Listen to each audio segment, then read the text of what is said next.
Saudi আরব ঈদের ছুটি শেষ হয়ে গেল আজকে, আর আমাদের প্যারা আজকে থেকে শুরু হয়ে গেল। যে কয়দিন ছুটি ছিল এই কয়দিন খুবই শান্তিতে ছিলাম, কোনো রুম চেক আউট হয়নি। তো আজকে সরকারি ছুটি শেষ হয়ে যাওয়ায় প্রত্যেকটি রুমই চেক আউট হয়ে গেছে, কাস্টমার সবাই চলে গেছে।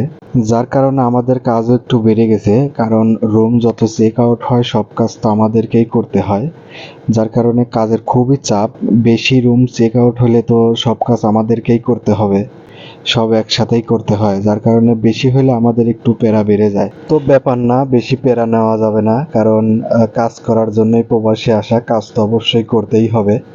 কোনো সময় একটু কাজ বেশি থাকবে, কোনো সময় একটু কম থাকবে, এটাই তো স্বাভাবিক। প্রবাস জীবনটাই তো অনেক কষ্টের, কষ্ট মেনে নিয়েই আমাদেরকে টিকে থাকতে হবে। পুরো হোটেলের কাজ যেহেতু আমরা দুজনই করে থাকি, যার কারণে দুইজন দুই কাজ বেছে নেই, তাহলে রুমগুলো একটু তাড়াতাড়ি শেষ হয়।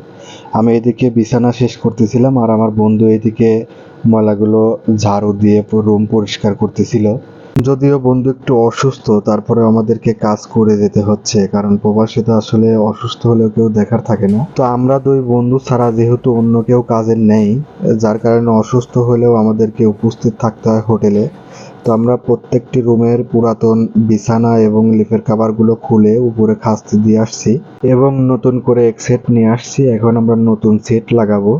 তো একা একা আসলে এটা যেহেতু বড় বেড, একা একা বেডগুলো পারা একটু কষ্ট হয়, লিফের কাভারগুলো পারা খুবই কষ্টদায়ক। যার কারণে আমি আমার বন্ধুকে ডেকে নিলাম, দুজন মিলে কাজ করলে আসলে বিষয়টা সহজও হয়, একটু তাড়াতাড়িও হয়। যার কারণে মিজানকে ডেকে আনলাম। আমার তো কোনো কাজ একা একা করাই হয় না, কারণ আমরা কাজের মধ্যে অনেক গল্প করি, অনেক দুষ্টামি করি, অনেক অনেক সময় আবার হাতাহাতিও করি।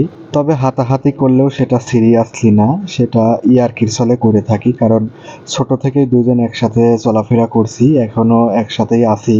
তো এটা আমাদের কাছে ইয়ার্কিই মনে হয়, কোনো সময় সিরিয়াসলি হবে না আশা করি। আসলে মন মাইন্ড ভালো রাখার জন্য এগুলারও প্রয়োজন আছে আমার মনে হয়। তো বলতে বলতে আমরা অনেক গল্প করতেছিলাম আর কাজ করতেছিলাম। কাজের সময় কখনো মুখ বন্ধ করে একাধারে কাজ করা আমার হয় না। আর গ্রামে কি কি করে আসছি সবকিছুই আমরা দুজন গল্প করি, কারণ ও যেহেতু 6 বছর যাবৎ দেশ ছেড়ে প্রবাসে আসছি, আর আমি এখানে নতুন আসছি।